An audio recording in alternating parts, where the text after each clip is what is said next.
Hi, my name is Tracy from the Living in Grace Foundation. We are going to take a journey through an eating disorder.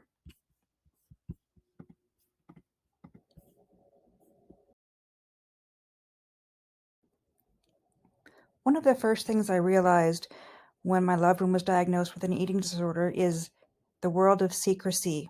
Eating disorders thrive in secrecy. It took me a long time to realize that my loved one wasn't lying and that it was the eating disorder lying. Things were hidden and thrown out and stashed away in secret places, and I had to slowly learn that my job was to be a secret detective. Anxiety and mental health struggles. This is a big one, folks. Eating disorders often are accompanied by anxiety, OCD, trauma, bipolar, depression. Any mental health struggles often accompany a eating disorder, so treatment is usually two-pronged to handle the the food part of it, as well as the mental health part of it. The blame shame game. I know this looks kind of like a funny slide, but it really is not. Eating disorders tend to bring out lots of family conflict. Did you cause the eating disorder? Did I cause the eating disorder? Why do you have an eating disorder? Just eat. And it's a bit of a vicious cycle that's hard to get out of once you're into it. The truth is, there should be no blame or shame. It is a medical condition, and you wouldn't blame anybody for having diabetes and requiring treatment, and it's the same thing with an eating disorder. Eating disorders often cause someone to feel isolated and alone. They feel like nobody understands or knows what's going on, so it's easier sometimes to be alone. This was definitely true of my loved one, and would spend hours and hours and hours in their room by themselves simply because they felt no one understood. If you've ever known a teenager, quite often they struggle with self-esteem. 85% of people these days seem to struggle with low self-esteem and negative self-talk. This is even higher in folks who have an eating disorder. They feel they don't deserve to be loved, often look at their body and don't like what they see. And what they see often in the mirror isn't a true reflection of themselves. So my job was to try and help my loved ones see themselves the way others saw them. If I had a nickel for every time I heard, oh, it's just a diet, I think I'd be a millionaire by now. People say, oh, I'm just on a diet, I'm eating healthy, I'm, exercising well, I'm, just trying to lose 5 pounds, and that 5 pounds turns into 10 and 15, and oftentimes an eating disorder. And it can look very much like just healthy eating, but if you delve in and look a little deeper, often it is an eating disorder. Binge eating disorder is different than a strictly restrictive like anorexia nervosa, which is where you restrict as many calories and as much food as you can. Binge eating can be referred to as one of two things, where you have binge eating disorder and you just eat and eat and eat and there's no compensation. And a binge purge is where you eat and then you purge to compensate for the calories that you've eaten. This can be a very, very detrimental to your health, as it can cause stomach issues, teeth issues, cardiac issues, and can be very, very dangerous. If you've ever gone out with somebody who has an eating disorder for a meal, you'll often see them looking at their phone at the table. There's a really good chance that they're looking to see how many calories are in the food they're about to eat, pick the lowest one, pick the lowest carbs. That's what my loved one did. And I didn't realize it until looking back that that's what was going on. I also found that logging the food is a big part of that. So tracking what they eat in a day to make sure that they don't go over whatever their specific number is in a day. This particular video clip was chosen very intentionally.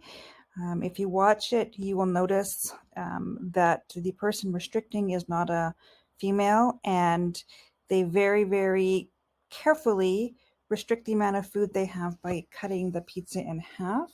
It makes it look like they're eating what everybody else is, but they aren't. That's very, very common. So they'll play with their food, they'll move it around, cut it up into small bits. That's all part of the food restriction game. This particular video clip was chosen very intentionally. If Body checking is something that I was not aware of, particularly until my loved one had an eating disorder. There was copious amounts of time spent in front of mirrors, in the bathrooms, wanting a full-length mirror, using a measuring tape to measure wrist sizes and things.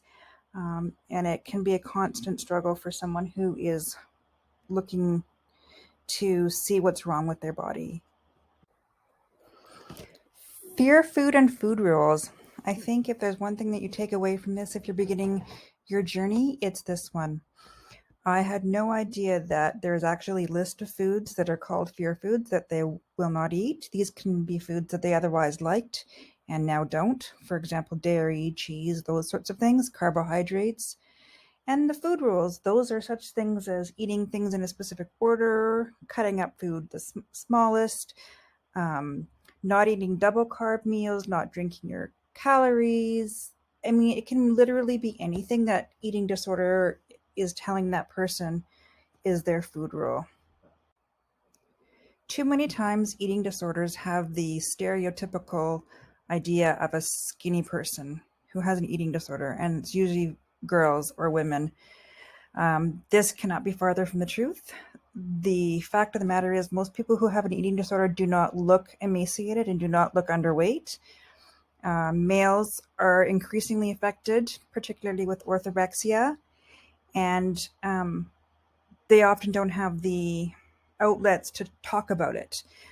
I've known people who have had an eating disorder up to the age of in their 70s and as young as 6 or 7. So please don't assume anyone does or doesn't have an eating disorder by how they look. This is something I think people, once they get into an eating disorder, realize fairly quickly. Once it's been acknowledged, there are often lots of tests, blood pressure tests, echocardiograms, liver function tests, kidney tests, to see where their body is medically standing. Most GPs will be able to point you in the right direction and get you on the road, but it is really important that you are familiar with the tests that will be done. This one is going to be short and sweet. Quite often, if the hospital tests or the medical tests show that there is ongoing and extreme damage to your body from an eating disorder, they will require or ask up for a hospital stay to get you medically stabilized. It can be a scary experience, but it also can be the beginning of a journey to wellness. This is something that I want to leave with you. Help does exist, both for the individual living with an eating disorder and those who are caring for them. There's lots of community groups, lots of medical people who are able to help get things going. Please ask for it. Reach out to me if you would like, and I can point you in the direction of some resources, both in Alberta and in Canada. When my daughter and I saw this picture, it just yelled out at us. I think so often eating disorders can feel hopeless, but there is hope. Recovery isn't always linear, so sometimes there's good days and there's bad days and there's relapses. That's all part of it. But there is absolutely hope, and full recovery is absolutely possible.